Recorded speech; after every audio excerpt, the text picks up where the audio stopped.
شروع اللہ کے بابرکت نام سے جو بڑا مہربان نہایت رحم والا ہے۔ بزرگوں سے سنتے آئے ہیں کہ جوڑے آسمانوں پر بنتے ہیں۔ تجسس تھا مگر دور ہو گیا۔ تجسس نے جب حقیقت کا روپ دھارا تو میری آنکھیں کھلی کی کھلی رہ گئیں۔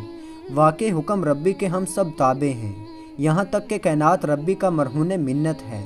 ہمارے گاؤں کا واقعہ ہے کہ گاؤں کے دوسرے محلے میں میرے دوست طارق کی شادی تھی۔ میں بھی مدعو تھا۔ رسم مہندی میں ہر طرح کا ہلا گلا ہوا، ڈھول بجے، ناچ گانا ہوا۔ تقریب کی رونق کو دوبالا کرنے کے لیے کبھی کبھار فائرنگ کا بھی تڑکا لگایا جاتا۔ عزیز و اقارب کے علاوہ دوست احباب بھی شادی میں شرکت کی غرض سے تشریف فرما تھے۔ رات تقریباً 2 بجے تقریب اختتام پذیر ہوئی۔ طارق کا تعلق ایک ذمہ دار گھرانے سے تھا، سب لوگوں سے ان کا رقبہ زیادہ تھا۔ کوٹھی، نوکر چاکر، ضروریات زندگی کی ہر چیز میسر تھی۔ امارات کے ساتھ ساتھ طارق ایک خوبرو نوجوان تھا۔ گاؤں کی اکثر لڑکیاں ہم وقت اس کے قدموں میں دل پھینکنے کے لیے تیار رہتی تھیں۔ کالج میں بھی اس کی کافی لڑکیوں سے دوستی تھی۔ اس کے باوجود طارق کریکٹر لیس نہ تھا۔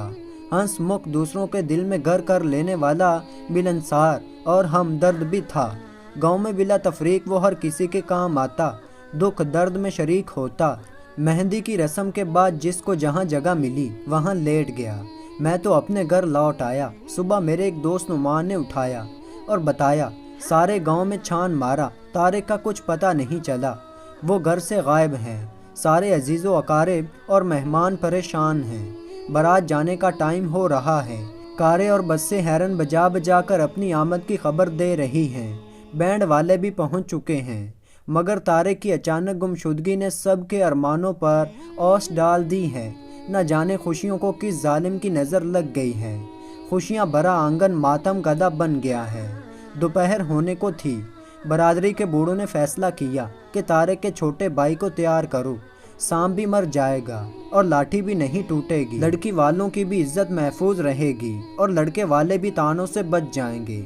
اس ساری صورتحال سے لڑکی والے بھی آگاہ ہو چکے تھے۔ انہوں نے اپنے ایک کمی کے ہاتھ طارق کے ہاں پیغام بھجوا دیا کہ ہم کو سب معلوم ہو چکا ہے، لہٰذا ہمارے ہاں آنے کی قطعی جرات نہ کرنا، کیونکہ ارشد بھی طارق کا ہی بھائی ہے، وہ طارق سے بھی 2 ہاتھ آگے ہوگا۔ اور ساتھ دوسرے کمی کو ہمارے ہی گاؤں کے جنید، جو طارق کا ہی کزن تھا، پیغام بھجوا دیا کہ فوراً تیار ہو کر چند عزیز ساتھ لے کر پہنچ جاؤ۔ زیادہ تردد کرنے کی بھی کوئی ضرورت نہیں، کیونکہ ہم نے سب انتظام کر رکھا ہے۔ جنید کی تو جیسے لاٹری نکل آئی، خوشی سے پھولے نہیں سما رہا تھا۔ چند دن پہلے سے ماتم کدہ جنید کی بانچیں کھل رہی تھیں۔ جب مجھے اس واقعے کا علم ہوا تو میں سن کر حیران و پریشان ہو گیا اور بے اختیار پکار اٹھا، واہ مولا تیرے رنگ! جنید طارق کا کزن تھا، مگر کسی بھی طور طارق کا ہم پلہ نہ تھا۔ یہی وجہ تھی کہ سائمہ کے گھر والوں نے جنید پر طارق کو ترجیح دی تھی۔ حالانکہ جنید اور سائمہ ایک دوسرے کو بچپن سے ہی چاہتے تھے۔ سائمہ جنید کے سگے ماموں کی بیٹی تھی، مگر جہاں دولت کی فراوانی ہو وہاں رشتوں کا تقدس قائم نہیں رکھا جاتا۔ ہر رشتہ دولت کے ترازو میں تولا جاتا ہے۔ دولت تو بھائی کے ہاتھوں بھائی کا قتل کروا دیتی ہے۔ سائمہ اور جنید کی شادی کے 2 سال بعد طارق دبئی سے لوٹا تو ہر ایک اس سے رپوش ہونے کے متعلق پوچھنے کی کوشش کرنے لگا، مگر اس نے کسی کو بھی سچی بات نہ بتائی۔ ایک شام میری اور طارق کی ملاقات کھیتوں میں ہوئی، کیونکہ ہم دونوں کی زمین ساتھ ساتھ تھی۔ میں نے اسے اپنے ڈیرے پر بٹھا لیا اور پوچھا، طارق تم نے سب کی عزت خاک میں کیوں ملا دی؟ خوشیوں بھرے گہوارے کو خود اپنے ہاتھوں سے ہی آگ لگا گئے۔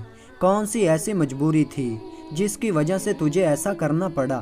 طارق کہنے لگا، حیدر بھائی، ساری زندگی آگ میں جلنے سے بہتر تھا کہ چند دن کے لیے برا بن جاتا، اور وہ میں بن گیا۔ ضمیر کا قیدی بن کر جینے سے موت کو ترجیح دیتا۔ ایسا کرنے سے میرے ضمیر پر بوجھ تھا، اب میں اس سے آزاد ہوں۔ الحمدللہ اب میرے ضمیر پر کوئی بوجھ نہیں۔ اس رات میں گھر سے نہ بھاگتا اور سائمہ کو بیاہ کر لے آتا۔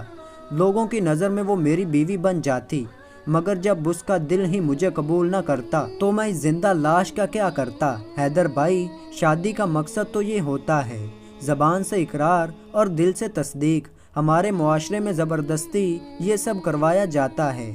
میں ایسی سختی کے خلاف ہوں۔ میرے علم میں تھا کہ سائمہ اور جنید ایک دوسرے کو چاہتے ہیں اور ان کی محبت کے اس پاک رشتے کو میری دولت سے تولا جا رہا تھا، اور جنید کو اس لیے ٹھکرایا جا رہا ہے کہ وہ ہمارے ہم پلہ نہیں، حالانکہ سائمہ کے والد جنید کے سکے ماموں ہیں۔ مجھے یہ سب اچھا نہیں لگا۔